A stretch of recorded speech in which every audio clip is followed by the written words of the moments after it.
సమిష్టి కృషితో కార్యక్రమాన్ని విజయవంతం చేద్దాం. చైర్మన్ బుర్రా రాధాకృష్ణ. కంచి కామకోటి పీఠాధిపతి శ్రీ శంకర విజయేంద్ర సరస్వతి స్వామివారి ఆధ్వర్యంలో జరిగే 3 రోజుల మహా ఆధ్యాత్మిక క్రతువుకు ఎంతమంది వచ్చినా ఇబ్బంది లేకుండా ఏర్పాట్లు చేస్తున్నామని అన్ని శాఖల అధికారులు, సిబ్బంది భాగస్వామ్యంతో కార్యక్రమాన్ని గ్రాండ్ సక్సెస్ చేద్దామని ఆలయ చైర్మన్ బుర్రా రాధాకృష్ణ అన్నారు. మంచినీరు, పాలు, మజ్జిగ, బిస్కెట్లు వంటి వాటిని ఇచ్చేందుకు ఏర్పాట్లు చేస్తున్నామన్నారు. ఏర్పాట్లు చివరి దశకు చేరుకున్నాయన్నారు. కార్యక్రమానికి సంబంధించి గౌరవ సీఎంతో పాటు ప్రముఖులకు శుభ ఆహ్వానాలు అందించామని రాధాకృష్ణ తెలిపారు. మరి మీరు చూశారు, ఇది 1 వీక్ నుంచి కూడా మన కలెక్టర్ గారు కానీ, మన కమిషనర్ గారు కానీ, పోలీస్ కమిషనర్ కానీ, మన మున్సిపల్ కమిషనర్ గారు, మా ఈఓ గారు, మా ట్రస్ట్ బోర్డు అంతా కూడా దీని మీద డిస్కస్ చేయడం, పనులు కూడా మీరు చూస్తున్నారు వేగంగా జరుగుతున్నాయి. ఈరోజు వీరు నిన్న మీటింగ్ కాకుండా ఈరోజు కింద నుంచి కూడా పరిశీలన చేసి మన కలెక్టర్ గారు వీళ్ళంతా పైకి వచ్చారు. పైన కూడా ఇప్పుడు మన ఏదైతే మన టెంపుల్ దగ్గర రేపు మన అభిషేకం చేయబోతున్నామో అక్కడ కూడా వెరిఫై చేశారు. ఇప్పుడు ఎలా ఉంది పరిస్థితి ఏంటి, మరి సీఎం గారు వచ్చినప్పుడు అవన్నీ కూడా సిస్టమేటిక్ ఉండాలని వారంతా కూడా వెరిఫై చేశారు. 72 మెట్లు ఉన్నాయి పైకి, అది కూడా వెరిఫై చేశారు. ఇంకా కొన్ని సజెషన్లు ఇచ్చారు మన ఆఫీసర్లు, దాన్ని కూడా మేము వెరిఫై చేస్తాం. ఇంకా కూడా మీకు చూశారు పెయింట్లు ఇట్లా అన్నీ కూడా జరుగుతున్నాయి.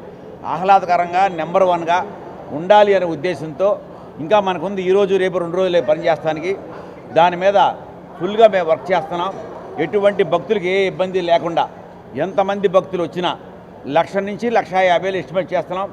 దానికి అనుగుణంగా ఏర్పాట్లు చేయమని మన కలెక్టర్ గారు ఆర్డర్ చెప్పారు. వాటర్ కానీ, బిస్కెట్స్ కానీ, పాలు కానీ, మజ్జిగ కానీ కూడా చిన్నపిల్లలు వచ్చినా కూడా చాలా జాగ్రత్తగా మీరు లోగడ జరిగిన మన దసరా ఉత్సవాల్లో, భవానీ ఉత్సవాల్లో మళ్ళీ కేర్ తీసుకుంటాం. అందరితో అన్ని వర్గాల సిబ్బందితో, మా దేవాలయ సిబ్బందితో పాటు, మన ఆఫీసర్లతో పాటు పోలీస్ సిబ్బంది, రెవెన్యూ అందరిని కలుపుకొని గ్రాండ్ సక్సెస్ చేద్దాం. మీరు కూడా కోఆపరేట్ చేయాలి డెఫినెట్గా. ఈవో గారు చెప్పారు పూజలు అనేది ఈ రోజు కాడి నుంచి ఆపాము, ఎందుకంటే బిజీగా ఉంది టెంపుల్ అంతా కూడా, మరి సిబ్బంది అంతా కూడా బిజీగా ఉండాలని. అలాగే దర్శనాలు అనేది కూడా ఆ పరిస్థితిని బట్టి వివిఐపీస్కి అనేది ఆ వచ్చిన పరిస్థితులను బట్టి ఆ 2 రోజులు ఉంటాయి. ఆ 3వ రోజు మాత్రం ఆ ఉదయం నుంచి 12 దాకా అంతరాలయం ఉండదు, ఎందుకంటే పైన కార్యక్రమం జరుగుతూ ఉంటుంది. జరిగేటప్పుడు కింద ఏమీ ఎలా చేయకూడదు లోనికి.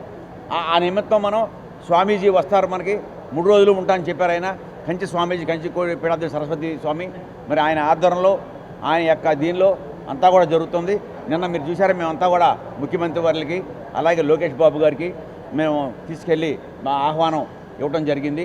అలాగే ఈరోజు కూడా కొంతమంది డిప్యూటీ సీఎం గారికి, ఇంకా కొంతమంది మంత్రులకు ఇవ్వాలి. ఆ కార్యక్రమం కూడా మా ముందు ఉంది. ఇవన్నీ చూసుకుంటాం, సిబ్బంది అంతా చూసుకుంటుంది. మీరు కూడా కోఆపరేట్ చేయాలని కోరుకుంటున్నా. జై భవానీ.